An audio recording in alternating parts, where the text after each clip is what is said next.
네, 이론 강의 첫 번째 시간입니다. 1편 무역 실무의 1장 무역계약 첫 번째 시간 시작하도록 하겠습니다. 자, 1장 무역계약 일반에서 이제 또 이렇게 네모나게 돼서 무역계약의 개념이 이렇게 되어 있는데요. 앞으로 편의상 이렇게 네모로 되어 있는 목차를 제가 대목차라고 부르겠습니다. 예, 참고해 주시고요. 우리끼리 약속하는 겁니다. 이제 네모로 되어 있는 건 대목차다. 자, 대목차 1번 보시면요. 무역계약의 개념 이렇게 되어 있는데요. 우리 첫 번째 이 회차에서는 앞으로 우리가 공부하게 될 무역 관련된 기본적인 지식들, 기초 지식들을 바닥에다 까는 시간이다라고 생각하시면 되겠습니다. 자, 처음에 이제 무역이라는 것부터 시작을 할 텐데요. 제가 교재에 없는 내용은 이렇게 파란색으로 칠판에다 써놓겠습니다. 여러분이 필요한 거 있으시면 제가 따로 말씀을 드릴 테니까 교재에다가 좀 더 써놓는 부분도 필요할 것 같고요. 이 정도 내용은 뭐 한자 같은 것들은 여러분이 굳이 교재에다 따로 쓰진 않으셔도 됩니다. 자, 무역이라는 말 우리가 굉장히 많이 씁니다. 한자로는 이렇게 쓰고요. 뭐 사다, 바꾸다, 교환하다 뭐 이런 뜻입니다.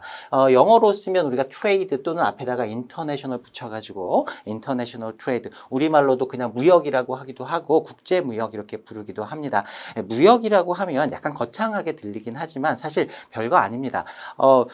당사자들끼리 물품을 파는 사람, 매도인과 물품을 사는 사람, 매수인이 뭔가를 사고 파는 계약을 무역이라고 하는데요. 보통 우리말로는 앞에 인터내셔널이 안 붙어도, 국제라는 말이 안 붙어도 무역하면 국내에서 물품을 사고 파는 것 이런 걸 얘기하는 게 아니라 외국에 있는 당사자, 우리나라에 있는 사람과 외국에 있는 사람 간, 우리나라의 회사와 외국에 있는 회사 간에 무언가를 사고 파는 이런 계약들을 무역이라고 한다. 그냥 간단하게 생각하시면 되겠습니다. 자, 일단 1번 목차 보시면 무역계약의 정의 이렇게 되어 있는데요. 가볍게 보시면 됩니다. 자, 양가로 1번 보시면요. 무역거래 대상, 그러니까 사고 파는 그 대상이 물품인 경우를 우리가 협의의 무역이다라고 부르기도 하고요. 또는 유형 무역이다, 형태가 있는 무역이다라고 부르는 겁니다. 자, 물품이라고 하는 건 우리가 손으로 만질 수 있고 눈으로 볼 수 있고 형체가 있는 것들을 얘기하는 거죠. 그래서 좁은 의미의 무역거래 대상 굉장히 여러 가지가 될 수 있지만 좁은 의미에서는 물품을 사고 파는 거, 이걸 이제 보통 무역이라고 많이 부르고요. 우리가 대부분 한 90% 정도 우리 수업에서 공부할 내용들은 다 이 물품의 매매와 관련된 내용입니다. 그래서 앞으로 우리가 공부할 대부분의 내용들은 다 이 유형 무역, 물품을 대상으로 하는 무역을 공부한다 이렇게 생각하시면 되겠습니다. 그 이외에도요, 물품 외에도 형체가 없는 것, 용역이라고 하면 영어로는 서비스 이렇게 쓰죠. 용역이라고 하면 이제 뭔가 형태가 있는 걸 이렇게 교환하는 것이 아니라 뭔가 가서 일을 해주는 거예요. 내가 어떤 기술을 갖고 있거나 전문 지식을 갖고 있거나 뭐 이런 걸 다른 사람한테 제공하고 그 대가를 받는 걸, 그걸 서비스 무역이라고 부릅니다. 우리말로 이걸 용역이다라고, 용역을 교환하는 것, 용역을 사고 판다 이렇게 얘기하기도 하고요. 뭐 기술이나 서비스나 용역이나 같은 말이긴 합니다만, 자, 이런 것들 거기다가 또는 자본거래, 돈 거래하는 것, 돈도 형태가 없는 물품을 거래하는 것과는 조금 형태가 있는 물품을 거래하는 것과는 조금 다르다라고 보시면 되겠습니다. 자, 이런 것들로 무역거래 대상의 범위를 확대하면요. 앞에서 이거 물품 매매 계약을 협의의 무역이라고 불렀으니까 이건 광의의 무역이라고 부르게 되고요. 또는 형체가 없는 것을 사고 판다 해서 무형무역이다 이렇게 부르기도 합니다. 이 자체로 문제가 나오진 않을 테지만 여러분들이 이런 의미를, 단어의 뜻들을 좀 익혀가시면 좋겠어요. 자, 그 다음에 양가로 2번 보시면요. 국제물품 매매 계약이다 라고 이렇게 처음에 시작을 하고 있는데, 앞에서 말씀드렸듯이 우리가 공부하게 될 무역의 대상물은 대부분 다 물품, 요걸 다룬다 그랬어요. 그래서 앞으로는 무역이라는 말 대신에 국제 물품 매매 계약이다 라고 하는 표현도 굉장히 자주 쓰게 될 겁니다. 자, 서로 다른 국가 간의 물품을 매매, 사고 파는 계약이다 이렇게 우리가 뜯어볼 수 있죠. 그래서 이걸 다시 풀어보면요, 서로 다른 국가, 물품을 파는 사람과 사는 사람이 서로 다른 국가에 있는, 그래서 수출자와 수입자, 물품을 파는 사람을 매도인, 사는 사람을 매수인이라고 할 수 있고요. 수출 수입의 관점에서 보면 파는 사람, 우리나라 바깥으로 물품을 파는 사람이니까 수출자라고 부르는 거고요. 외국에서부터 물품을 사서 우리나라로 들여오는 사람을 수입자 이렇게 부를 수 있는 겁니다. 그래서 매도인이나 수출자나 매수인이나 수입자나 다 같은 의미로 보시면 되고요. 물품을 대상으로 하는 상거래다, 상인 간의 거래다. 수출자는 수입자에게 물품을 인도하고 파는 사람은 이제 물품을 건네주고 그다음에 그 물품에 관련된 소유권, 그 물품을 마음대로 처분할 수 있는 권리 이것까지 다 넘겨주는 거죠. 자, 이걸 받고 나서 수입자 사는 사람은 중요한 의무 대금을 지급하기로 약정하는 계약이다. 이렇게 풀어서 얘기할 수 있습니다. 자, 이 국제 물품 매매 계약이다라고 하는 의미 한 번 정도 읽어보시면 다 상식적으로 이해가 될 수 있는 부분이고요. 앞으로 이 표현들을 많이 사용하게 될 테니까 좀 익혀두시면 좋겠습니다. 익숙하게 만들어 두시면 됩니다. 자, 그 다음에 2번 목차 보겠습니다. 국제물품 매매 계약의 특징 이렇게 되어 있는데요. 이거는 이제 국내 거래. 우리가 일상생활을 할 때도 우리가 상인의 입장은 아니지만 일반적인 그냥 소비자의 입장에서도 우리가 하루에도 물건들 굉장히 많이 사게 되죠. 예. 이렇게 뭐 점포 같은데 마트 같은데 가서 뭐 편의점 같은데 가서 물품을 많이 사게 되는데 그런 것들 간단하게 생각해 보시면 되겠습니다. 자, 국내에서 물품을 거래하는 것하고 국제 물품 매매 계약하고는 본질적으로는 같은 거예요. 우리나라 안에서 물품을 거래하는 것인지 외국과 거래를 하는 것인지 차이만 있을 뿐이다라고 했는데 그 특징적인 큰 차이다라고 하면요. 국제물품 매매 계약은 위험성이 높다라고 얘기합니다. 국내 거래에 비교했을 때 그렇다라는 거예요. 물품이 한 국가 A라는 국가로부터 B라는 국가로 이동을 해야 되죠. 그 이동 거리가 좀 장거리입니다. 국내 거래보다는. 이동 중에 물품이 망가질 확률이 많이 있어요. 국내 거래보다는 이동 거리가 기니까요. 뭐 해상 운송, 배를 이용해서 보통 운송을 많이 하기도 하고, 그다음에 뭐 항공 운송, 비행기를 통해서 운송하기도 하고, 우리나라도 이제 북한이 막혀 있기 때문에 육로로는 외국과 국제 무역을 하기는 어렵죠. 그래서 다 해상 운송이나 항공 운송을 이용하게 되는데 이렇게 국내 거래에서는 주로 트럭 뭐 이런 것들을 이용할 텐데 그런 것들보다는 이런 것들 운송 수단도 조금 달라지고요. 운송 방법도 좀 달라지고 시간도 오래 걸리기 때문에 위험이 좀 높다라고 얘기할 수 있습니다. 자, 그러한 운송 중에 물품이 망가질 수 있는 위험을 우리가 운송 중의 위험, 트랜짓 리스크라고 하고요. 그 다음에 상업 위험이라든가 신용 위험이라든가 이런 위험도 더 크다라고 얘기합니다. 이 내용들은 자세한 내용들은 밑에 똑같은 내용 표로 정리해 놓은 게 있는데요. 그 표를 보면서 말씀드리도록 하겠습니다. 그 이외에도 환위험이라든가 그다음에 비상위험 또는 정치적 위험 이런 것들 국내 거래보다는 위험도가 조금 더 높다라고 얘기할 수 있습니다. 자, 그 밑에 보시면 더 쉽게 이해하기 이렇게 해서 국제 무역 거래 위험 이렇게 해서 정리를 해놨습니다. 자, 여기에 나오는 무슨 위험이다라고 표현이 되어 있는 이런 단어들, 이런 문구들, 표현들이 앞으로 굉장히 많이 등장하게 될 거예요. 그래서 여기에 나오는 신용위험이다, 뭐 상업위험이다 이렇게 하면 그게 뭘 의미하는 것이구나 라는 것 정도 여러분이 이해는 하고 계셔야 됩니다. 자, 일단 첫 번째는요. 신용위험입니다. 크레딧 리스크라고 하는데요. 이거는 수출자, 매도인 입장에서 물품을 수입자, 매수인한테 물품을 파는 거예요. 물품을 파는 사람 입장에서는 걱정하는 게 하나 있어요. 내가 물품을 팔고 나면 계약 내용대로 매수인이 나한테 대금을 잘 줄 것인가, 대금 지급을 제때 할 것인가, 이게 걱정이 되죠. 매도인이 물품을 건네주고 나서 돈을 못 받을 위험, 전액을 못 받고 일부만 받는다든가, 돈을 받더라도 약속된 날짜 이후에 한참 있다가 뜸들이고 막 어렵게 한 다음에 나중에 주는 대금 지급이 지연되는 경우, 이런 것들도 다 매도인이 부담해야 하는 신용위험입니다. 국내 거래에도 신용위험은 있지 않나요? 당연히 그렇죠. 그런데 국내 거래의 경우에는요, 아무리 멀리 떨어져 있어도요, 내가 만약에 서울에 있고 물품을 사는 사람이 부산에 있었다. 그럼 서울에서 부산까지 내려갈 수 있습니다. 가서 급하면 쫓아가가지고요, 돈 좀 주세요. 지금 상황이 어떻습니까? 가고 얼굴 보면서 얘기도 할 수 있고요. 그렇게 할 수 있어요. 그런데 국제물품 매매 거래에서는요, 서로 얼굴 한번 안 보고 거래하는 경우가 대부분입니다. 전화 통화만 하는 경우도 있고요. 전화 통화도 없이 요새는 그냥 인터넷으로 이메일로 이렇게 계약 체결하고 물품 받고 이런 경우 많다고 보시면 되겠습니다. 우리 국내에서 택배 같은 것, 택배로 물품 받는 상황 생각하시면 돼요. 이렇게 물품을 요거는 이제 매도인이 대금 지급을 받지 못할 위험이긴 하지만 아무튼 그렇게 온라인상으로 거래를 한 경우에 내가 뭐 대금 지급을 제대로 받지 못했다라고 하면 그 물품 산 사람이 누군지 알면 쫓아갈 수 있잖아요. 근데 국제 물품 매매 거래에서는 그게 좀 어렵기 때문에 신용 위험이 국내 거래보다는 좀 더 크다라고 얘기할 수 있습니다. 자, 그다음에 상업 위험이다라고 얘기하는 게 있는데요. 이거는 mercantile risk라고 부르기도 하고요. commercial risk라고 부르기도 합니다. 위에 텍스트에는 commercial risk라는 내용이 들어 있었는데요. 박스 안에다가 이것도 커머셜 리스크다라는 것도 같이 좀 병기를 해 두시기 바랍니다. 자, 일반적으로 상업 위험이다라고 하면요. 매수인의 위험을 얘기합니다. 수입자, 물품을 산 사람의 위험이에요. 물품을 산 사람은 나는 대금을 잘 지급할 건데 계약 내용대로 내가 요구한 물품을 매도인이 제때에 그 정확한 물품을 잘 인도해 줄지 아닐지 그에 대한 위험 부담이 매수인 쪽에 있는 것이죠. 그래서 매수인이 부담하는 위험을 상업 위험이다 이렇게 부릅니다. 그래서 계약과 일치하는 물품, 계약상에서 약속한 물품, 계약 내용 조건을 충족시키는 물품이라는 뜻이에요. 자, 계약과 일치하는 물품이라는 표현도 앞으로 계속 많이 등장할 표현입니다.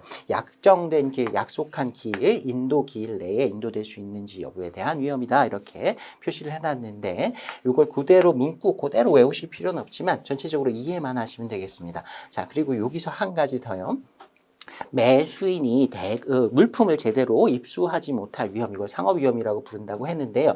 매도인이 돈 못 받을 위험, 신용위험과 매수인이 물품을 수령하지 못할 위험을 한꺼번에 다 합쳐가지고요. 커머셜 리스크다 이렇게 부르기도 합니다. 그러니까 매도인의 위험과 매수인의 위험 전부 다 합쳐서 커머셜 리스크 이렇게 부르기도 하고요. 어떤 경우에는 매수인의 위험만을 커머셜 리스크라고 부르기도 합니다. 이거는 여러분이 문제 같은 것들 푸실 때 그 문제에 나오는 문장의 뜻 안에서 이게 두 개를 다 합쳐서 부르고 있는 위험인지 아니면 매수인의 위험만을 의미하는 것인지 그건 문맥에 따라서 좀 해석을 하셔야 됩니다. 두 개를 합쳐서 상업위험, 커머셜 리스크다라고 부르는 경우도 있다라는 거 주의해 주시면 되겠습니다. 자, 그 다음에 환위험이라고 얘기하는데요. exchange risk라고 부릅니다. 자, 국제 물품 매매 거래를 할 때는 국내 거래를 할 때하고 좀 크게 특징적인 부분이 하나 있어요. 주로 이제 국내에서 주로가 아니라 우리나라 내에서는 거래를 할 때 다 이제 원화를 가지고 거래를 하죠. 뭐 요새 뭐 무슨 코인이니 뭐 이런 것들이 있긴 합니다만 원화로 거래하는 게 당사자 간에 별도로 약속하지 않아도 당연한 일입니다. 그런데 국제물품 매매 거래를 할 때는요. 계약 대금을 원화로 주는 경우는 별로 없습니다. 거의 없습니다. 대부분 다 기축통화라고 그러죠. 달러, 미국 달러를 이용한다거나 뭐 일본의 엔화라든가 중국의 위안화라든가 뭐 이런 것들, 유로화라든가 파운드화 이런 것들을 이용합니다. 근데 이제 달러로 만약에 거래를 한다라고 하면 이 물품 가격이 100달러였어요. 근데 지금 계약을 체결할 당시의 환율은 예를 들어서 1,000원이었다 칩시다. 1달러당 1,000원이었어요. 근데 실제로 대금 지급을 할 때는 이게 1,100원이 될 수도 있고요. 또는 900원이 될 수도 있습니다. 환율이 변동될 수 있어요. 그래서 처음에 내가 100달러, 이거 1,000원을 기준으로 해가지고 한 10만 원 되는 거죠. 10만 원을 생각하고 계약을 체결했는데 이게 환율이 1,100원이 되면 나중에 내가 11만 원을 의 물품을 거래하는 경우가 생길 수도 있고요. 900원으로 환율이 떨어지게 되면 그 이제 9만 원짜리 물품을 거래하게 되는 경우도 생길 수가 있는 겁니다. 그래서 환율의 등락에 따라서 그 물품의 가치가 환율로 환산한 가치가 변동될 수 있는 위험, 이걸 환위험이라고 부릅니다. 자, 그 다음에 운송 위험 또는 운송 중 위험이라고 부르기도 하고요. 앞에 설명드렸습니다. 운송 중이 물품이 도난되거나 손상되거나 멸실되는 위험. 손상되는 건 조금 망가지는 걸 얘기하는 거고요. 로스, 이제 멸실은 보통 로스라고 표현을 영어 표현으로 하는데 물품 자체가 아예 없어지거나 가루가 돼서 아예 가치가 제로가 되는 이런 상황들을 얘기한다라고 보시면 되겠습니다. 자, 운송 중에 물품이 망가지거나 없어질 위험 이런 것들을 운송 중 위험이라고 한다. 트랜스포테이션 하면 운송 수단을 얘기하는 건데요. 여기서 이제 트랜스포테이션 리스크 또는 트랜짓 리스크 이렇게 부르기도 합니다. 트랜짓 하면 이제 운송 이렇게 번역을 하시면 됩니다. 자, 그다음에 뭐 가격 변동 위험이라든가 이런 것들도 있는데 이건 참고만 해보시면 될 것 같고요.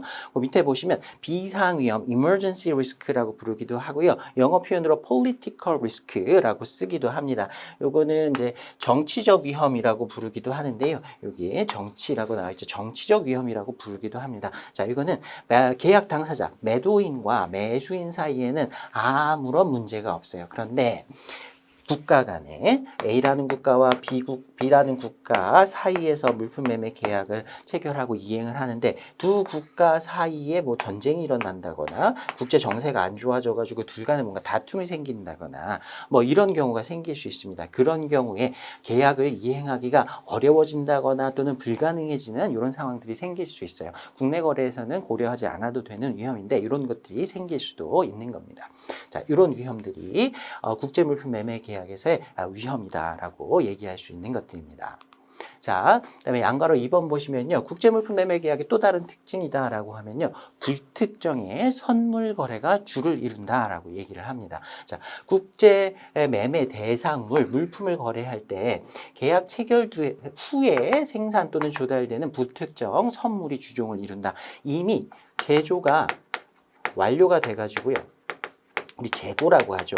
재고가 다 만들어져 있는 물품을 거래하는 경우도 물론 있어요. 그런 경우도 있지만 재고는 아주 작고요. 재고는 예를 들어 어떤 물품이 10개밖에 없어요. 근데 내가 이걸 10,000개를 주문할 겁니다. 그러면 이 10,000개에 대해 해당하는 내가 계약을 체결하는 물품은 계약을 체결하고 나서 물품을 사겠다라고 하는 계약을 체결하고 나서 계약 체결 후에 그때서 제조에 들어가게 되는 거예요. 그래서 계약을 체결하고 나서 나중에 만들어질 물품을 계약 체결하는 경우가 일반적입니다. 그래서 계약을 체결할 당시에는요, 이 선물은 선물로 주는 그 선물을 얘기하는 게 아니라 현물과 반대되는 의미입니다. 현물은 지금 현재 상태에 제조가 완료되어서 지금 쌓여 있는 물품이에요. 실제로 내가 가서 볼 수 있고 만질 수 있고 가지고 올 수 있는 물품, 현재 존재하고 있는 물품을 현물이라고 하고요. 선물은 지급은 없어요. 근데 앞으로 만들어서 거래할 물품을 선물, future good이라고 한다. 이렇게 이렇게 이해하시면 되겠습니다.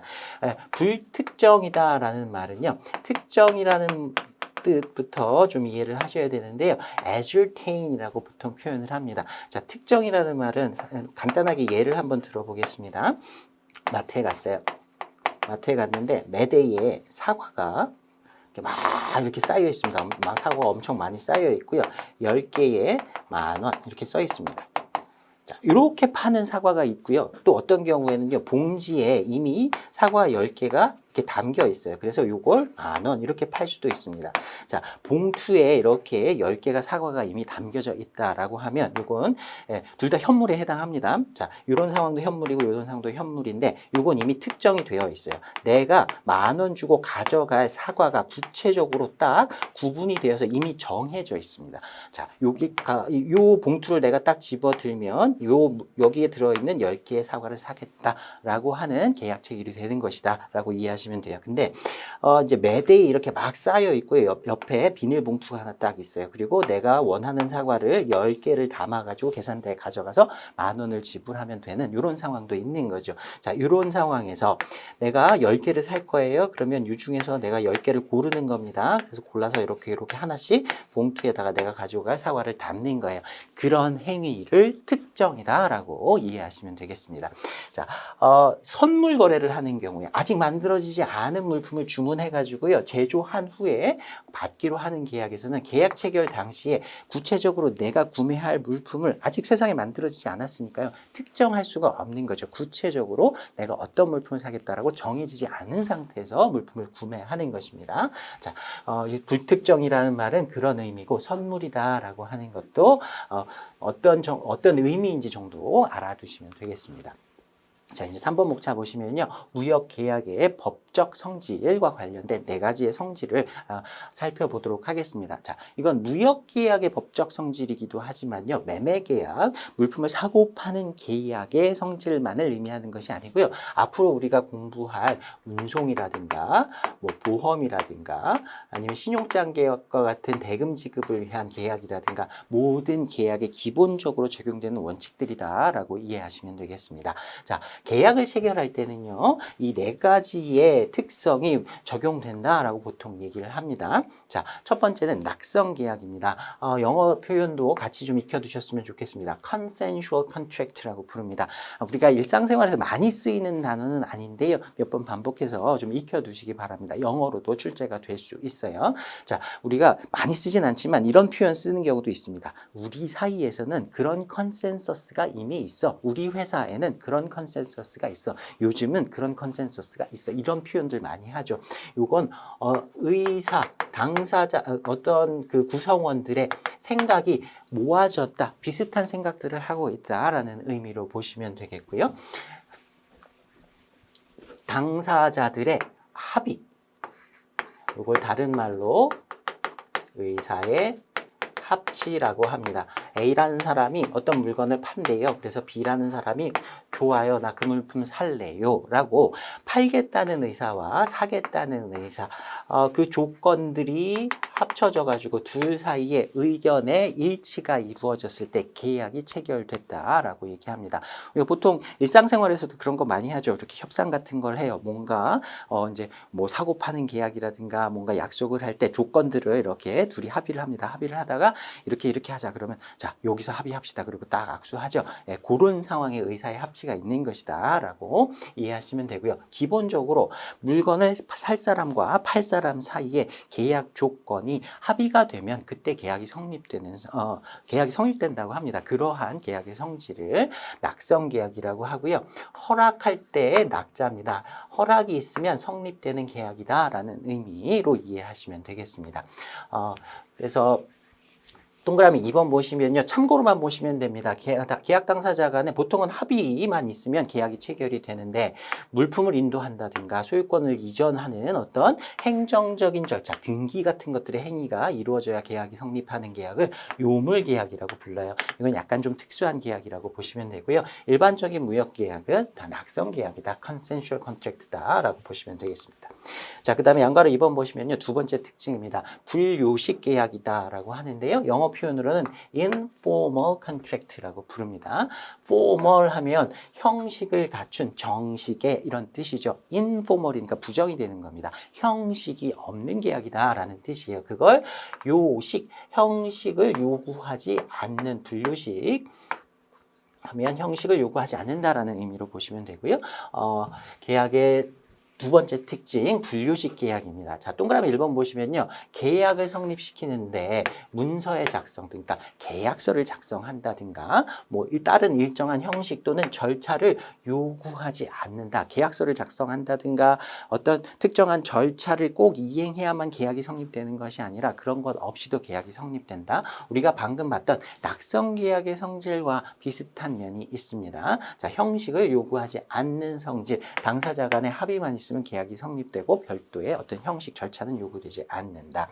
자, 요거는 그 뒤에 문장 보시면요. 계약 자유의 원칙이라는 표현이 나와요. 계약 자유의 원칙이라는 말은 사적 자치의 원칙이다라는 말하고 동일한 의미입니다. 요 단어 혹시 처음 보셨으면 좀 익혀봐 두시고요. 계약을 체결할 자유는 계약 당사자들에 있는 거고 계약을 체결할 때 자신들 마음대로 계약을 체결하면 된다. 어떤 형식 같은 건 요구되지 않는다라는 의미로 보시면 되겠습니다. 그래서 불요식 계약과 계약 자유의 원칙 요구하고 좀 닿는 그 일맥상통하는 면이 있다라고 봐두시면 되겠습니다. 그리고 불요식 계약과 이제 대비되는 개념으로 동그라미 2번에 보시면 요식 계약, 요거 이제 앞에서 불자만 빼면 되니까요. 영어 표현으로도 임자만 빼면 됩니다. formal contract라고 하면 요식 계약이라고 하는데 대부분의 물품 매매 계약, 무역 계약은 불요식 계약이니까 요거하고 대비되는 개념으로 참고해 두시면 되겠습니다. 자, 이제 양가로 3번 보시면요. 쌍무 계약이라고 하는 또 성질을 가지고 있습니다. 쌍은 이제 둘이라는 뜻이죠. 서로라는 뜻이고요. 무자는 의무할 때 무자를 얘기합니다. 영어 표현으로 보면요. bilateral 이렇게 돼 있어요. lateral이 side라는 뜻입니다. 옆이라는 뜻이에요. by는 둘이라는 뜻이죠. bicycle 할 때 그 by라고 보시면 됩니다. 그래서 two side라는 뜻이에요. 일방적이지 않고 서로 왔다 갔다 한다. 쌍방이다. 쌍방 이런 표현 많이 쓰죠. 자, 양쪽으로 서로 A라는 당사자와 B라는 당사자가 물품 매매 계약을 체결하면 A도 B도 상대방에 대해서 서로 의무를 부담하게 되는 계약이다라는 의미에서 무역 계약을 쌍무 계약의 성질을 가진다라고 얘기를 합니다. 자, 여기 예시 동그라미 1번에 예시 보시면요. 매도인은 물품, 매매계약, 물품 매매계약을 체결하면 물품 파는 사람은 물품 인도해야 할 의무를 부담하죠. 상대방이 되는 매수인 입장에서는 물품 받고 대금을 지급해야 할 의무를 부담합니다. 어떤 한 당사자만 의무를 부담하는 것이 아니라 서로 상대방에게 의무를 부담하게 되는 성질, 이걸 쌍무계약이라고 한다. bilateral contract라고 한다. 자, 동그라미 2번에 보시면요. 쌍무계약과 대비되는 개념을 편무, 편이 하나라는 뜻이죠. 그래서 일방적인 한 편만, 한쪽만 의무를 부담한다라는 뜻에서 편무계약이다라고 하는 그 표현을 쌍무계약과 대비되는 개념으로 사용합니다. 편무계약은 일반적인 계약에서는 잘 일어나지 않아요. 뭐 증여 같은 거 생각하시면 됩니다. 증여는 그냥 주는 거죠. 선물로 그냥 주는 거예요. 뭐 물품 같은 걸 그냥 주기로 했습니다. 내가 다음 주에 너 생일날 뭐 선물 하나 줄게 라고 약속을 했어요. 그게 계약이다라고 얘기를 만약에 한다고 하면, 그것도 계약이다라고 한다면 그건 쌍무계약이 아니에요. 받는 사람은 뭔가 의무를 지는 게 없습니다. 그냥 고맙게 받기만 하면 되는 거죠. 그런 형태의 계약을 편무계약이다라고 얘기를 합니다. 자, 그 다음에 동그라미 3번에 보시면요. 동시이행의 항변권이라고 하는 단어가 나오는데요. 참고로만 알아두시면 되겠습니다. 자, 매매계약을 체결하고 나면 매도인과 매수인 상대방에 대해서 둘 다 의무를 부담합니다. 그런데 만약에 동시이행을 하기로 했어요. 물품을 건네주면 대금을 지급하기로 했습니다. 그 물품 건네주는 시기와 대금 지급하는 시기가 동시에 일어나는 것으로 계약을 체결했다. 또는 물품을 언제 인도하고 대금을 언제 지급하는지 계약에서 서로 약속을 하지 않았으면요. 기본적으로 동시에 이행해야 됩니다. 우리가 편의점 가고 물품을 하나 사요. 이런 물품을 하나 사면 돈은 나중에 줘도 되는 게 아니죠. 기본적으로 우리가 뭔가 물품을 사고 팔 때는 물품을 건네주면 그 자리에서 대금 지급하는 것이 원칙입니다. 뭐 둘이 잘 아는 사이예요. 그래서 물품 먼저 가져가고 내일 돈 드리겠습니다. 이렇게 해서 약속을 해서 별도의 약속을 하는 경우라면 그렇지 않지만 일반적으로는 다 동시에 이행을 하게 되죠. 자, 이렇게 만약에 동시에 의무를 이행해야 하는 이런 계약이다라고 하면 매도인이 물품을 인도하려고 하고 있어요. 준비를 다 해놨어요. 근데 매수인이 돈이 없어요. 그러면 나도 물품을 인도할 필요는 없는 것이죠. 계약 이행할 필요가 없습니다. 왜냐하면 상대방이 자신의 의무를 이행하지 않았기 때문에. 자, 조금 어려운 말로 이런 상황을 동시이행의 항변권이라고 얘기를 하는 겁니다. 동시에 이행해라 라고 항변, 주장을 할 수 있는 권리라는 뜻이에요. 너도 대금을 지급하기로 되어 있지 않느냐. 대금 지급하지 않으면 나도 물품 인도하지 않겠다. 당신도 의무를 이행하십시오 라고 주장할 수 있는 권리, 이걸 동시이행의 항변권이라고 합니다. 자, 다시 동시이행의 항변권은 쌍무계약의 성질과 다 있는 특성이다 라는 정도 참고하시면 되겠습니다. 자, 그 다음에 동그라미 1번에 보시면요. 그 채무라는 말이 나오는데 이런 단어들이 익숙하지 않은 분들이 꽤 많이 있어요. 그래서 중간중간 이런 단어들을 조금씩 설명을 드리겠습니다. 채무라고 하는 단어는요. 상대방이 어떤 행위를 해야 할 의무를 얘기합니다. 그래서 채무자라고 하면 어떤 의무를 이행할 의무를 가진 사람이에요. 돈을 줘야 할 의무가 있는 사람은 대금 지급의 채무자가 되고요. 매도인 입장에서 물품을 인도해야 할 의무가 있다라고 하면 물품 인도의 채무자가 되는 겁니다. 반대로 나한테 어떤 행위를 해달라라고 요구할 수 있는 권리를 채권이라고 합니다. 나한테 내가 물품 인도해 줬으니까 대금 지급하세요. 나 돈 받을 권리가 있어요. 그런 사람을 채권자라고 하는 것이고요. 어떤 행위를 이행하라라고 하는 요구를 할 수 있는 권리는 채권이라고 한다. 그 정도 단어 정도 기억해 두시면 되겠습니다. 자, 그 다음에 이제 양괄호 4번 보시면요. 유상계약의 성질, 마지막 성질인데요. remunerative contract라고 영어 표현으로 씁니다. 자, remuneration 하면 대가라는 뜻이에요. 대가가 있는 계약이다라는 뜻입니다. 우리가 동그라미 3번에서 쌍무계약이다. 당사자 간에 A라는 당사자와 B라는 당사자 간에 서로 의무를 진다.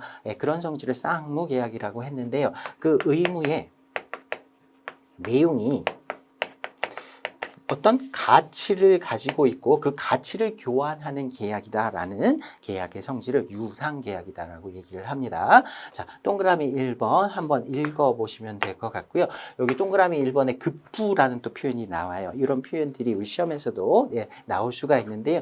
밑에다가 파란색으로 제가 급부가 무슨 뜻인지 써놨습니다. 자, 금전이라든가 돈이란 뜻이에요. 그럼 뭔가 가치 있는 것을 제공하는 것, 상대방에게 공급해 주는 것, 이걸 급부라고 합니다. 그냥 어려운 말로 그렇게 쓰는 거예요. 별말 아닙니다. 우리가 반대급부라는 말도 많이 쓰죠. 대응해서 얻는 이익. 내가 무언가를 상대방에게 공급해 주고 나면 그 대응해서 반대되는 뭔가 가치를 받는 그런 상황, 그렇게 얻는 이익을 반대급부라고 얘기합니다. 급부를 제공하고 얻는 이익을 반대급부라고 한다. 이 정도 이해해 두시면 되겠습니다. 그래서 동그라미 2번에 보시면요. 계약 당사자의 급부사에 뭔가를 교환하고 있는데 대가 교환이 없다라고 하면 그건 무상계약이라고 얘기할 수 있어요. 앞에서 제가 뭐 선물 주는 거 얘기를 했었는데요. 선물을 주기로 했어요. A라는 선물을 주기로 했는데 받는 사람 입장에서는 아무것도 주는 게 없어요. 그냥 감사하는 마음만 가지고 있어요. 근데 감사하는 마음, 이것도 중요하긴 하지만 요거는 대가라고 얘기하기가 어렵죠. 뭔가 금전적인 가치가 있는 것이다라고 보기는 좀 어렵습니다. 자, 그런 상황을 이제 무상계약이다라고 얘기할 수 있다. 이 정도 봐두시면 되겠습니다. 그래서 세부적인 내용들은 다 기억을 못한다 하시더라도요. 이 네 가지 계약의 법적 성질, 목차만이라도 다시 한번 정리를 해보겠습니다. 낙성, 분료식, 그 다음에 쌍무, 유상 이렇게 사실 두 개씩 이렇게 묶을 수 있어요. 사실 비슷합니다. 당사자 간에 의사의 합치, 우리 계약 체결합시다라고 하는 합의만 있으면 계약이 체결된다라고 하는 계약의 성질을 낙성계약이라고 했었고요. 그리고 그렇게 의사의 합치만 있으면 계약이 성립되는 것이고 어떤 특정한 형식을 필요로 하지는 않는다. 그래서 계약서를 반드시 쓰지 않아도 계약은 체결된다. 구두계약도 계약이다라는 표현 들어보셨죠? 자, 이런 것들이 두 개를 합쳐가지고 낙성, 분료식 계약 이렇게 표현할 수가 있고요. 자, 쌍무계약이다, 유상계약이다. 이것도 약간 비슷한 면이 있습니다. 쌍무계약은 서로 상대방에게 의무를 부담한다라는 측면에서 계약은 쌍무계약이다라고 얘기하는 것이고요. 유상계약은 이렇게 서로 주고받는 의무의 내용을 들여다봤을 때 그것이 어떤 가치를 가진 것을 교환한 계약이다라는 의미에서는 또 유상계약 이렇게 얘기합니다. Consensual, informal, bilateral, remunerative 이런 영어 표현들도 같이 좀 익혀봐 두시기 바랍니다. 자, 그 다음에 4번 목차에 나오는 무역계약의 성립 요건 그리고 계약 자유의 원칙 요거는요 조금 난이도가 높은 내용으로 출제될 수 있는 것들입니다. 그래서 반드시 여러분이 다 외우실 필요는 없는 거고요. 참고로 봐두시면 될 것 같아요. 자, 계약이 성립하기 위해서는 낙성 분료식 계약이니까 의사의 합치만 있으면 계약서 같은 거 작성하지 않아도 계약은 체결되는 거 아닌가. 근데 사실은요 조금 더 들여다보면 이런 요건들도 다 갖춰야 됩니다. 한 번 정도 읽어보시면 될 것 같아요. 계약의 목적과 내용이 위법이거나 실현 불가능한 것이어서는 안 된다. 당사자 사이에 마약을 매매하기로 한다라고 하면 당사자 사이에서는 계약이라고 주장할 수는 있지요. 그런데 마약을 사고 팔기로 했는데 매도인이 마약을 공급하기로 한 사람이 돈만 받고 마약을 안 줍니다. 그래서 법원에 가서 상대방이 나한테 마약을 인도를 하지 않습니다. 그러니까 저 사람 인도하도록 판결 내려주세요. 법원에 쫓아가면 그거를 이제 법원에서 그 판단을 해주고 매도인한테 마약 인도해라, 약속한 대로 인도해라 이렇게 판결해줄까요? 아니죠. 위법한 계약, 이거는 위법한 계약이기 때문에 정식 계약으로 인정되지 않습니다. 그리고 뭐 실현 불가능한 것, 예를 들어서 뭐 달을 사고 팔겠다 뭐 이런 계약을 누군가 체결했다라고 하면 나는 진지하게 받아들여서 누군가 달을 판댄다 뭐 10만 원에 판댄다 싸네 내가 사겠다라고 계약을 체결했다 근데 달을 나한테 안 준다 그래서 법원에 가지고 저 사람이 나한테 달을 안 줍니다 계약을 체결했는데 저 사람 계약 위반한 거니까 저 사람한테 달 인도하도록 이렇게 판결을 내려주세요 이렇게 얘기하면 인정되지 않겠죠. 누가 생각해도 그건 실현 불가능한 것들이니까요. 그래서 계약의 내용도 이런 위법하거나 실현 불가능한 것이어서는 안 되는 것이고요. 동그라미 2번에 보시면 행위 능력이라고 되어 있는데요. 법적인 측면에서의 행위 능력이라고 보시면 됩니다. 행위 능력이 없는 당사자를 무능력자라고 합니다. 대표적인 게 이제 미성년자라든가 아니면 정상적인 판단을 하기가 어려운 5년 동안 병원에 식물인간 상태로 누워 계신 분이에요. 그분한테 가가지고 계약 체결하실래요? 눈을 깜빡였다. 그러니까 의사표시를 한 거다. 그러니까 계약은 성립돼서 이렇게 주장할 수는 없는 거겠죠. 그래서 법적인 어떤 판단을 할 수 있는 행위 능력을 갖춘 당사자와 계약을 체결해야 한다라는 것이고요. 그다음에 동그라미 3번에 보시면 사기나 강박 등에 의한 것이 아니어야 한다. 사기쳐서 계약 체결하고 나면 나중에 그 계약 무효다라고 주장할 수 있습니다. 그리고 동그라미 4번에 보시면요. 이것도 사실 내용을 들여다보면 조금 더 구분을 해야 되는데요. 기본적으로 그냥 차고 크게 내가 잘못 생각해갖고 계약을 체결한 거 기본적으로 계약은 무효다라고 주장할 수가 있습니다. 참고로 봐두시면 되겠고요. 그다음에 양가로 2번에 보시면요. 계약 자유의 원칙이다라고 되어 있는데요. 계약을 체결할지 말지 결정할 수 있는 자유가 있다. 그걸 계약 체결의 자유라고 합니다. 그 다음에 계약 내용, 어떤 내용으로 계약을 체결할지 결정할 수 있는 자유. 이것도 계약 자유의 원칙의 세부적인 내용으로 볼 수 있고요. 그 다음에 계약을 체결하는 방식도 마음대로 체결할 수 있다. 우리가 낙성 분류식 계약이다라고 하는 것도 이런 계약 자유의 원칙 중에서 특히 계약 체결 방식의 자유 이런 것들을 인정해 주기 때문에 가능한 것이라고 생각하시면 되겠습니다. 그리고 계약 상대방 누구와 계약을 체결할지 마음대로 선택할 수 있다. 이런 것들이 계약 자유의 원칙의 세부적인 내용들인데요. 요거는 난이도가 조금 있는 내용이라고 말씀드렸어요. 조금 어려운 문제로 요 표현이 나온 적이 있습니다. 불평등 초래 약관을 포함한 해가지고 이게 오답으로 한번 나온 적이 있었는데요. 아무리 계약 내용을 당사자 간에 마음대로 결정할 수 있다 하더라도 불평등, 한 당사자에게 심하게 어떤 그 손해가 가는 이런 계약을 체결하고 나서 우리 마음대로 계약 체결했으니까 우리의 자유의사에 따라서 계약을 체결한 거니까 이건 유효한 계약이다. 이렇게 주장할 수는 없습니다. TV 같은 데 보시면 이렇게 무슨 아이돌 기획사하고 아이돌 사이에 옛날에 아주 연습생 시절에 무슨 노예계약 같은 보통 노예계약이라고 표현을 하죠. 돈은 조금 주면서 계약 기간 10년 이렇게 하고 대부분의 수입은 다 기획사에서 가져가는 그런 계약들 그런 것들이라고 생각하시면 되겠습니다. 그런 것들 나중에 법에 호소를 하면요. 유효한 계약이 아니다라고 판단을 받을 수도 있습니다. 자, 이거 참고로만 봐두시면 되겠습니다. 자, 이제 대목차 2번 보시면요. 무역의 종류 이렇게 나와 있는데요. 몇 가지 무역의 종류들 앞으로 우리가 공부를 할 때 필요한 기본적인 용어들 익힌다라고 생각하시면 되겠습니다. 자, 첫 번째는 형태에 따른 구분인데요. 형태가 있는 물건을 거래하느냐 그렇지 않느냐에 따라서 유형 무역과 무형 무역 이렇게 나눈다고 앞에서 우리 한번 살펴봤었어요. 한번 읽고 넘어가시면 되겠고요. 그다음에 2번 목차에 보시면 거래 방식에 따른 구분 해가지고요. 첫 번째 직접 무역과 그다음에 양거를 2번에 간접 무역 두 가지로 나눕니다. 자, 직접 무역이라는 건 여기서 사실 목차를 나누기 위해서 이런 표현을 쓰는 것이지 일반적으로 직접 무역이다 이런 표현은 잘 쓰지 않아요. 자, 일반적인 그냥 무역의 형태라고 생각하시면 되겠습니다. 수출자와 수입자, 매도인과 매수인 사이에 직접 계약 체결하고 둘 사이에서 계약을 이행하는 겁니다. 여기에는 어떤 제3자의 개입이 없어요. 둘이 알아서 하는 계약 이런 걸 직접 무역이다라고 부르고요. 자, 그다음에 양거로 이번에 있는 간접 무역의 경우에는요. 매도인과 매수인, 수출자와 수입자 이외의 제3자가 개입하는 형태의 무역을 얘기합니다. 대표적인 게 중개무역과 중개무역 두 가지가 있고요. 그 다음에 스위치무역, 통과무역 등등 몇 가지들이 더 있는데 여기서는 중개무역과 중개무역 이 두 가지를 중점적으로 좀 살펴보도록 하겠습니다. 사실 중개무역도 잘 몰라도 되는데요. 앞으로 이제 중개무역이다라고 하는 이런 상황들이 뒷부분에서 많이 나올 거예요. 그리고 시험에도 이런 상황들을 깔아놓고 어떤 시험 문제들이 나오기 때문에 중개무역이다라고 하는 표현을 알아두셔야 됩니다. 자, 그 텍스트 밑에 쭉 내려가 보시면요. 그림이 하나 있습니다. 더 쉽게 이해하기 위해서 중개무역과 중개무역의 비교해각 표가 하나 나와 있는데요. 그 표를 가지고 먼저 한번 설명을 드린 다음에 텍스트 보도록 하겠습니다. 자, 일단 중개무역이라고 하는 건요.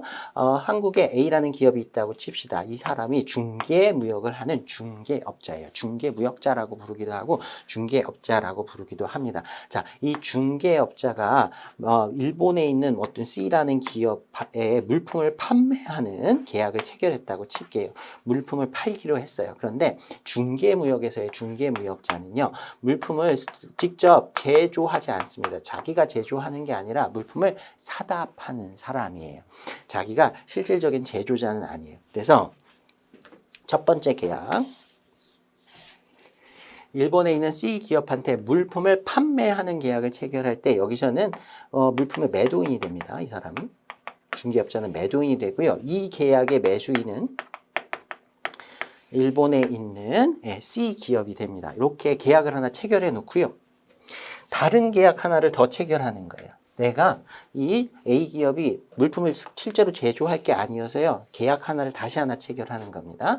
중국에서 물품을 사올 거예요. 중국의 B라는 기업에서 물품을 사올 겁니다. 자, 이 B라는 계약에서는 A 중개업자는 매수인이 됩니다. 그렇죠? 그 다음에 이 B라는 중국의 기업이 매도인이 되는 거죠. 그래서 이 중개업자는요, 물품을 사는 계약 하나, 그 다음에 파는 계약 하나, 두 가지의 계약을 한꺼번에 체결해서 두 개를 동시에 이행하는 겁니다. 이 물품을 사는 계약과 A라는 중개업자 입장에서 물품을 사는 계약과 파는 계약은 두 개는 독립된 계약이에요. 별도의 계약입니다. 두 개를 따로따로 계약을 체결해 놓고 이렇게 이행하는 계약을 중개무역이라고 부릅니다. 자, 이 중개무역은 왜 하는 걸까요? 물품을 싸게 사서 거기다가 마진을 붙여서 비싼 값에 파는 거죠. 이 두 거래의 차익을 얻기 위한 계약을 중개무역이다. 이렇게 이해하시면 되겠습니다. 자, 이때요. 주로 물품은 여기서 출발하죠. 중국에서 물품을 사와가지고 일본으로 최종적으로는 물품을 보낼 거예요. 근데 실질적으로는요. 실무상 이 물품을 한국으로 가지고 왔다가 일본으로 보내는 경우는 별로 없습니다. 그렇게 하면 안 되는 건 아닌데 일반적으로 그렇게 하지 않아요. 왜냐하면 운송비가 중국에서 한국에 왔다가 다시 일본으로 가는 거, 중국에서 직접 일본으로 가는 것, 물품은 그냥 배에다 실어가지고요. 중국에서 일본으로 바로 보내버리는 거예요. 자, 이런 경우가 운송비가 훨씬 더 조금 들어가겠죠. 이렇게 직접 운송을 해버리는 경우가 일반적이에요. 그래서 물품 이동은 수출국에서 실제 물품의 공급자가 위치해 있는 국가에서 최종적으로 물품을 구매하는 이 구매자가 위치해 있는 국가로 직접 운송을 하는 경우들이 일반적이다라고 보시면 되겠습니다. 비용도 적게 들고 시간도 더 적게 듭니다. 자, 이런 경우에 문제가 하나 있는데요. 중국에 있는 B라는 기업하고요, 일본에 있는 C라는 기업이 서로를 알게 되면, 서로의 존재를 알게 되면, 아, 이게 중국에서 B라는 기업이 만들어갖고 나한테 보낸 거구나 라는 걸 C라는 기업이 알게 된다면 앞으로는 이제 중개업자를 통하지 않고 직접 거래를 하게 되겠죠. 그래서 이 중개업자는 비밀 유지를 하는 게 중요합니다. 서로를 모르게 해야 돼요. 서로를 모르게 이 처리를 해야 중간에서 자기가 계속해서 이런 중개를 통한 이득을 얻을 수가 있는 거죠. 앞으로는 둘이 알게 된다면 이제 다시는 못하게 되니까요. 그래서 비밀 유지를 해주는 것, 이것이 중요합니다. 그래서 나중에 우리가 운송 쪽이라든가 뭐 결제 쪽이라든가 이런 쪽에 가서 이런 것들을 처리하는 방법들을 공부를 하게 될 거예요. 자, 일단 중개무역은 이런 형태의 거래를 얘기하는 거고요. 그다음에 중개무역입니다. 중개무역은 뭐냐면요, 똑같은 상황이 있다 쳐요. 중국에서 물품을 만들어서 제조해서 판매하는 기업이 있고요. 일본에서 물품을 사는 기업이 있습니다. 자, 이 기업이 그다음 물품을 사고 파는 계약을 체결하는데, 매매 계약은 둘 사이에 계약 체결하고요. 물품 인도도 직접 하고요. 대금 지급도 직접 합니다. 둘이 알아서 하는 거예요. 근데 중개업자는 그냥 알선만 해주는 겁니다. 도와주기만 하는 거예요. 그리고 수수료만 받는 겁니다. 알선해주고, 아, 이런 물품을 내가 팔고 싶다. 아, 내가 그런 물품을 필요로 하는 사람, 살 사람은 알아요. 그리고 연결시켜주는 거예요. 그 다음에 혹시 이쪽 사이드로부터 시작을 하면, 나 이런 물품을 구하고 있는데, 아, 그 물품 잘 만드는 회사 제가 알아요. 연결시켜 드릴게요. 이렇게 연결해주고, 알선을 해주고, 그 대가로 수수료만 받는 겁니다. 그래서 둘 사이에 그 중국 기업과 일본 기업이 매매 계약을 체결하고 스스로 이행을 하는데, 거기에 그냥 알선만 해주고 수수료만 받는다. 만약에 이 계약이 제대로 이행되지 않는다 하더라도 이 중개업자는 위험 부담할 게 없습니다. 그냥 수수료만 받고 끝나면 되는 거예요. 근데 중개무역의 경우는 아니죠. 이 사람은 굉장히 똑똑하게 일 처리를 잘해야 됩니다. 물품을 구매하는 계약, 판매하는 계약 둘 중에 하나라도 제대로 되지 않으면요. 두 계약 둘 다 문제가 생겨요. 그럼 양쪽에서 손해를 보게 되는 경우도 생깁니다. 위험 부담도 중개의 무역 쪽이 훨씬 더 크다라고 볼 수 있죠. 대신 나중에 이득을 만약에 얻는다라고 하면 중개무역 쪽이 조금 더 이득을 많이 얻을 수 있는 확률이 있다라고 보시면 되겠습니다. 자. 이 중개무역과 중개무역이 약간 헷갈린다라고 하시면요. 공인중개사 생각하시면 됩니다. 공인중개사 할 때 이 중개 이런 거 쓰는 거죠. 내가 아파트를 이사를 갈 아파트를 구하고 있어요. 그래서 그 공인중개사 그 사무실에 찾아가지고 이런 아파트가 필요합니다라고 얘기하면 연결을 시켜주죠. 내가 그 공인중개사가 자기가 갖고 있는 아파트를 사는 건 아니에요. 그 사람이 가진 걸 사는 건 아니고 연결시켜주는 걸 사는 겁니다. 그래서 두 가지 단어를 구분하실 때는 그거 생각하시면 구분 쉽게 하실 수 있을 것 같고요. 그리고 말을 빨리 하면요. 중개무역 구분하기가 조금 어려워요. 근데 사실 중개무역이라는 말은 이거 비교할 때 이렇게 많이 이럴 때 많이 표현하는 거고요. 일반적으로는요. 그냥 제가 중개무역 이렇게 빨리 얘기를 했을 때 뭔지 모르겠다라고 하면 이거 생각하시면 됩니다. 대부분 이런 상황들을 표현할 때는 중개무역 이렇게 얘기하고요. 중개무역이다라고 하는 경우에는 대리인이 들어가 있는 계약이다 이런 식으로 많이 표현을 하고 일반적으로 이 상황은 잘 표현하지는 않습니다. 이 상황이 주로 여러분이 앞으로 많이 보게 되실 상황이라고 보시면 되겠습니다. 자, 그래서 동그라미 1번에 보시면요. 중개무역 해가지고 intermediate trade라고 영어 표현을 이렇게 쓰고요. 첫 번째 땡땡이 한번 제가 앞에서 다 설명드렸어요. 한번 읽어보시면 될 것 같고요. 두 번째 땡땡이 보시면 중개업자는 수출입의 주체로서 수출자, 수입자와 각각의 거래를 함으로써 수출액과 수입액의 차액을 획득하게 된다. 이렇게 표현이 나와 있는데요. 수출입을 하는 주체. 그러니까 아까 우리가 봤던 두 가지의 계약에서 다 자기가 principal 제가 파란색으로 이렇게 병기를 해놨는데요. principal을 앞으로 단어를 보시게 되면요. 본인 이렇게 해석을 하시면 됩니다. 우리가 학교 다닐 때는 principal 하면 보통 교장 선생님 이렇게 많이 단어를 외웠었는데요. 앞으로는 principal이라고 하는 단어가 나오면 본인 이렇게 해석을 하시면 되고요. principal에 대비되는 개념은 agent 또는 agency라고 부르기도 하고요. 대리인 이렇게 표현합니다. 본인 대리인 관계 이런 표현 들어보셨을 거예요. 어떤 일을 하는 주체를 본인이라고 하고요. 대리인은 그 본인의 의뢰를 받아서 지시를 받아서 또는 둘 간에 약속을 하고 일을 대신해 주는 사람, 대신해 주고 수수료를 받는 사람을 대리인이라고 부릅니다. 대리인은 자신의 일을 하는 게 아니라 본인이 시킨 일을 하는 거예요. 그래서 본인은 나를 얘기하는 게 아니라 계약의 주체를 얘기하는 것이다 라는 단어 정도 알아두시면 되겠습니다.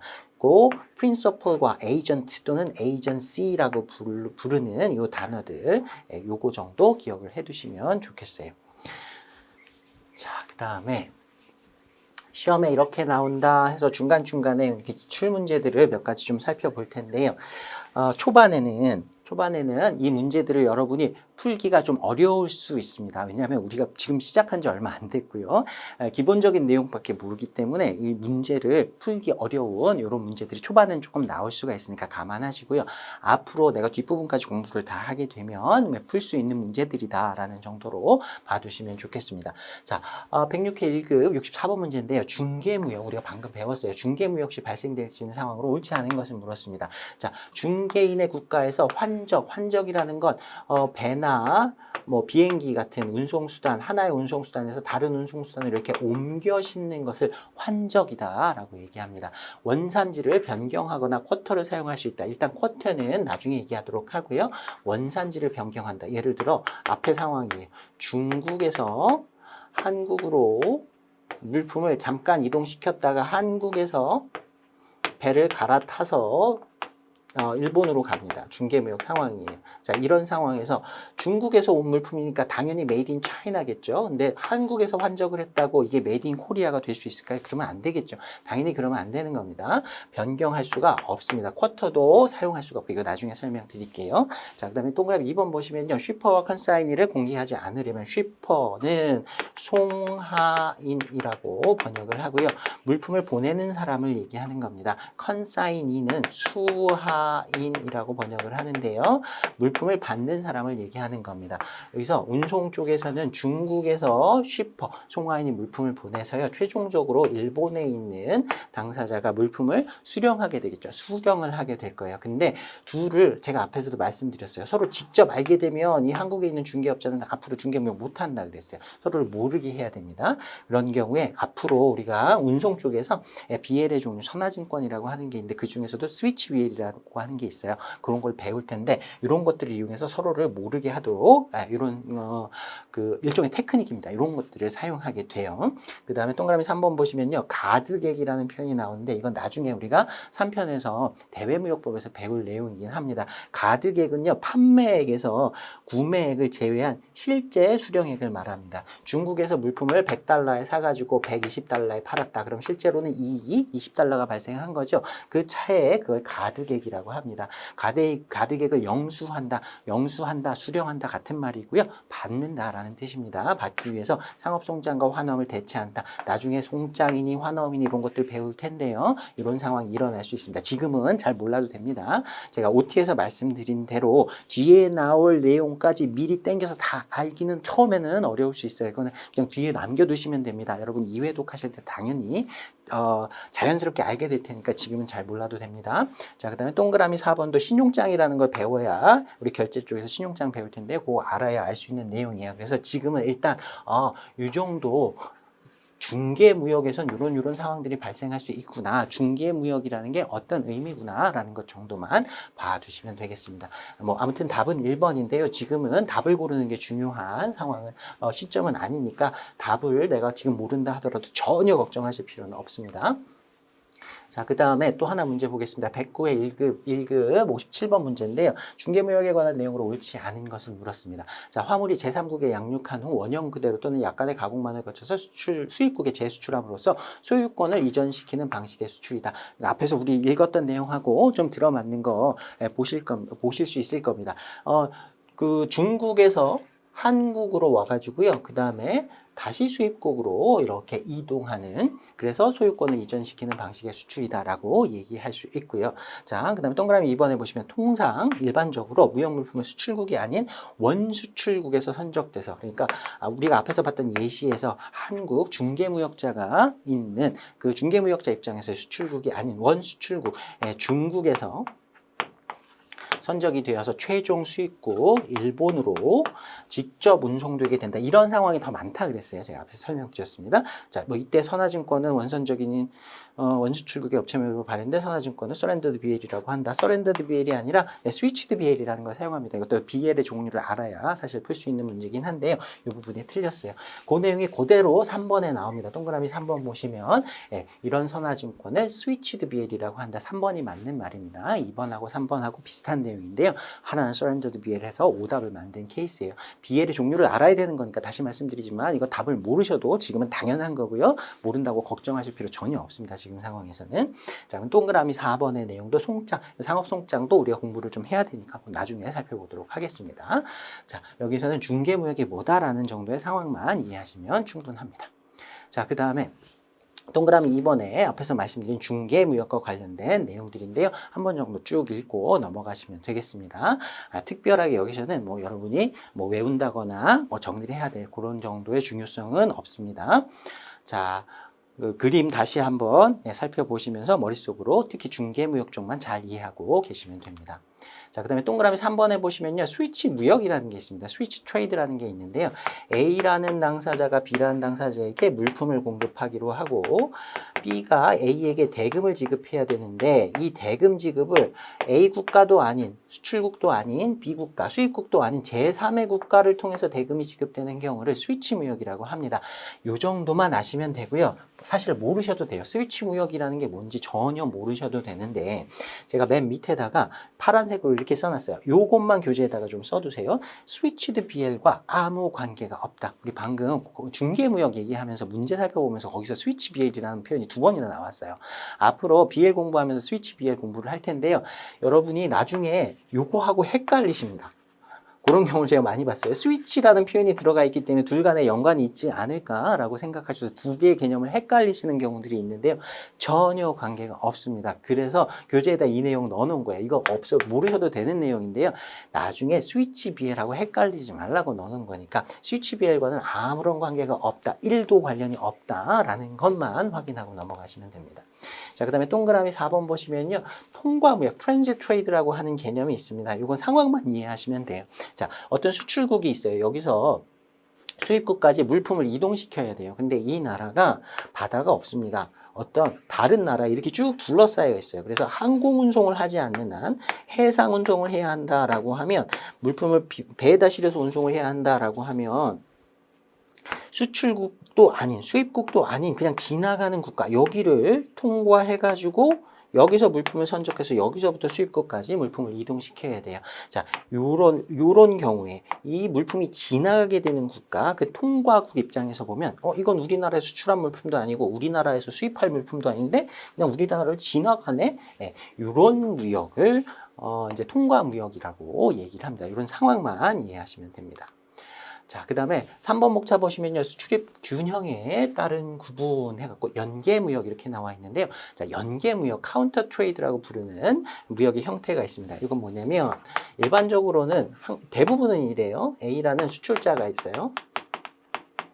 그리고 B라는 수입자가 있습니다. 그러면 대부분의 경우는요, 수출자는 계속 물품을 공급하고요, 수입자는 계속 이에 대해서 대금을 지급합니다.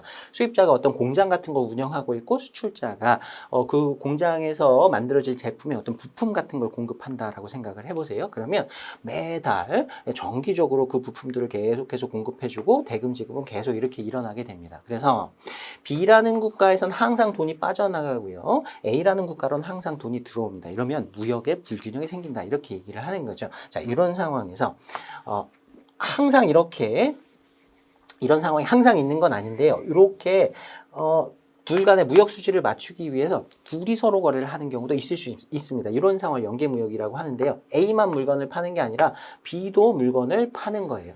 내가 물품을 사줬으니까 너도 내 물건을 사달라. 회사 간에도 이렇게 할 수 있고요. 그걸 조금 범위를 넓혀서 국가 간의 범위로 이렇게 생각할 수도 있습니다. 자, 그러면 A국가, B국가 사이에 물품도 왔다 갔다 이동을 하게 되고요. 대금도 왔다 갔다 이동을 하게 돼서 무역 수지가 맞춰집니다. 자, 이런 거래를 연계무역이다라고 얘기를 하고요. 자, 연계무역의 종류 참고 정도만 하시면 될 텐데요. 이런 용어 들어봤다 정도만 알고 계시면 됩니다. 자, 첫 번째는 물물교환, 바터 트레이드라고 하는데 많이 들어보셨죠? 바터라고 하는 거. 금전 거래 없이, 돈 거래 없이 물품을 교환하는 겁니다. A라는 물건 100개를 줄 테니까 B라는 물건 10개를 다 이렇게 해서 계약을 체결합시다. 서로 교환합시다. 이렇게 하는 거래를 물물교환이라고 합니다. 자, 여기다가 제가 밑에다가 파란색으로 글씨를 써놨는데요. 이 개념 두 개는 좀 구분해 두시면 좋겠어요. 무환이라는 개념하고요. 무상이라는 개념은 다른 개념입니다. 자, 무환은 환거래, 돈거래라는 뜻이에요. 금전거래가 없는 거래, 이걸 무환거래, 무환수출입이다라고 얘기를 하는 겁니다. 상대방 A라는 물건하고 B라는 물건 서로 교환해요. 물건을 교환하기 때문에 돈 거래는 없죠. 금전 거래는 없습니다. 이 둘 사이에는 무환으로 물품을 거래하는 거예요. 그런데 이게 무상일까요? 대가가 없는 걸까요? 아니요. 대가는 있죠. A라는 물건과 B라는 물건을 서로 교환하는 거죠. 자, 무상은 아예 대가도 안 받고 그냥 일방적으로 주는 걸 무상이라고 하는 거고요. 요거는 유상거래이긴 합니다. 유상이긴 한데 돈 거래가 없으니까 무환이다라고 부르는 것이죠. 자, 무상이라는 말하고 무환이라는 말하고 좀 구분해 주시고요.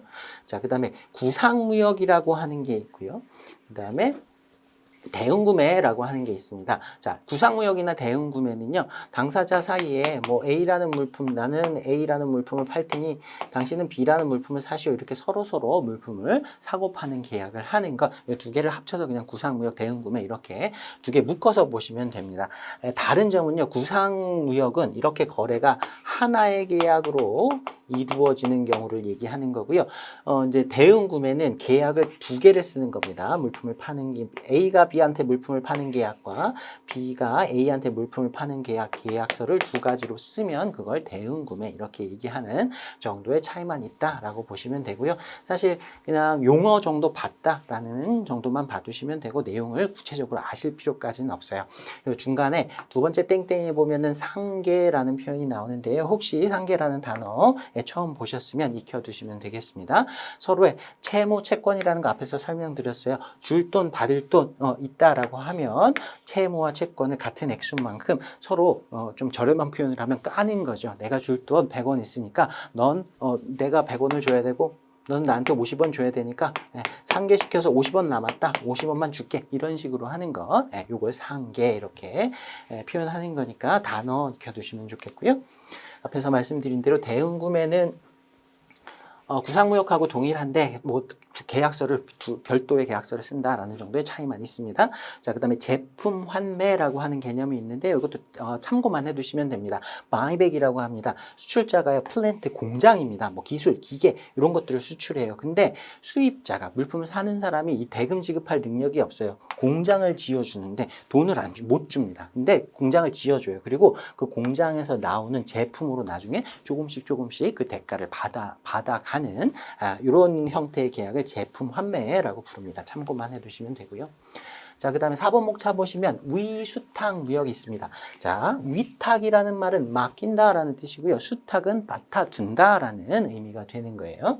자, 한가로 일본에 보시면 위수탁 판매 무역을 consignment trade라고 합니다. 자, 이 단어 설명 잠깐 드릴게요. 앞에서도 잠깐 나온 적이 있었는데요.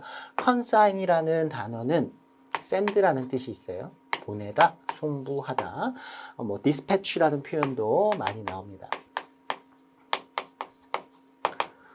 여러분이 알고 계시는 그 신문사 있죠? 디스패치라고 하는 신문사 있는데 이게 호외라는 뜻도 있어요. 호외라는 뜻도 있어서 그렇게 쓰고 있는데 우리가 무역영어 할 때 디스패치는요, 보내다라는 뜻으로 이해하시면 됩니다. consign, dispatch, send 뭐 다 동일한 의미로 보시면 되고요. 앞으로 consign이라는 단어가 나오면요, 약 한 95%의 확률로 보내다라는 뜻으로 이해하시면 됩니다. 그래서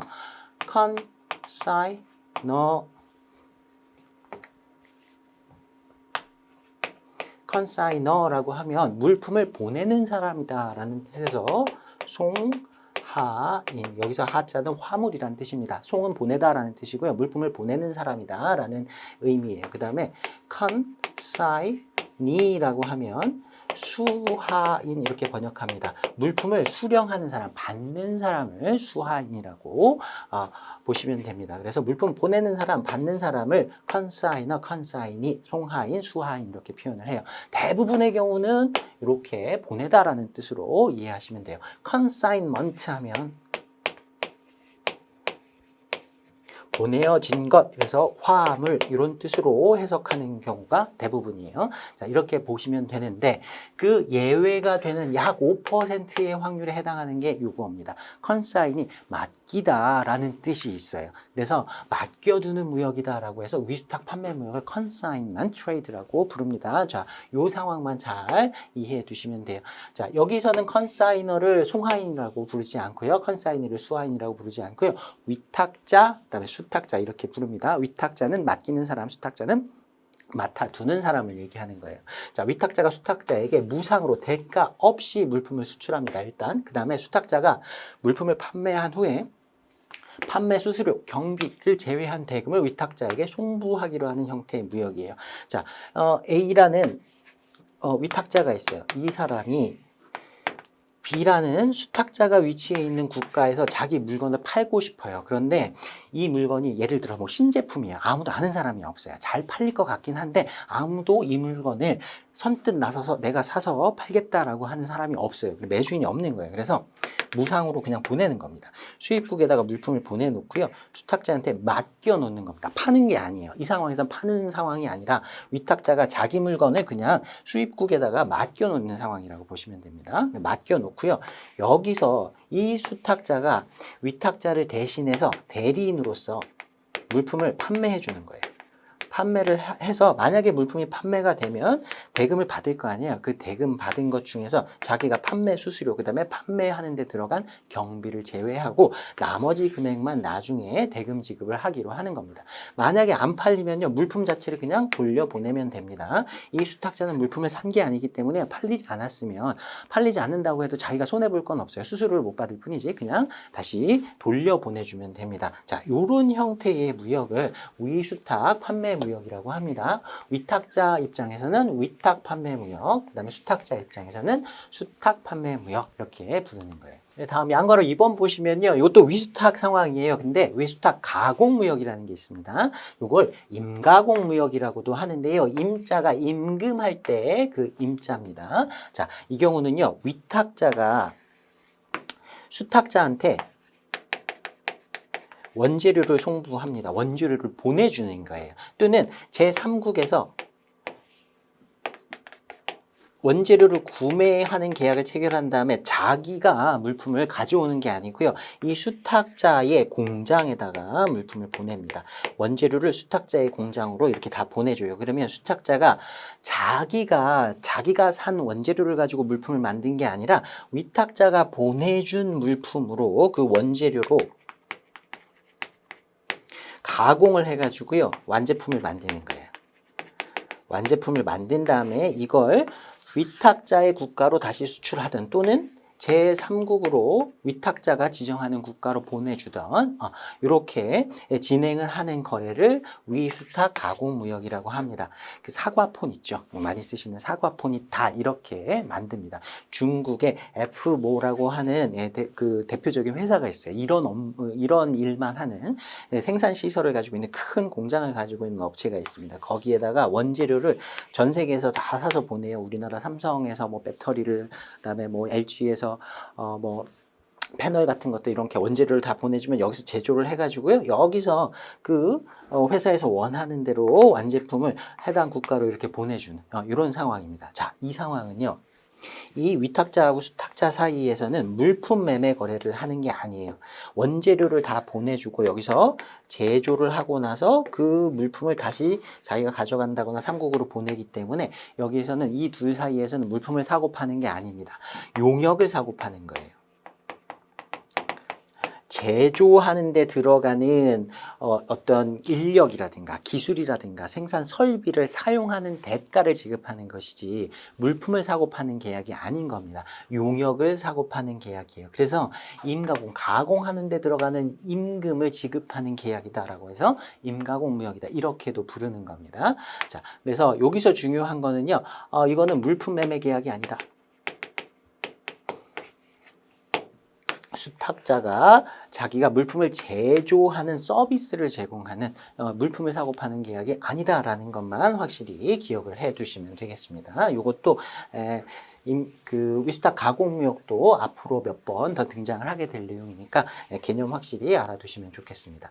자, 그 다음에 5번 목차 보시면요. 기타 무역의 종류 이렇게 되어 있고요. 처음에 양괄호 1번에 보세 창고도 거래라는 게 있습니다. BWT 거래라고 하는데요. Bonded Warehouse Transaction의 약자입니다. 자, 앞으로요. 두 글자짜리, 세 글자짜리 이런 약어들이 굉장히 많이 나올 겁니다. 이런 용어들이 약어로 표현되는 경우들이 굉장히 많은데요. 이것들 제가 중간중간에 특히 좀 기억하셔야 됩니다라고 말씀드리는 것들 여러분이 기억을 좀 해두셔야 됩니다. 근데 이렇게 두 글자, 세 글자 또는 네 글자 이렇게 되어 있는 약어로 자꾸 기억을 하려고 암기를 하려고 하시면요. 이게 암호처럼 돼버립니다. 이게 많으면요. 한 200~300개 이상 될 수 있어요. 앞으로 양이 좀 많아질 수 있습니다. 그러니까 이걸 약어로 외우지 마시고요.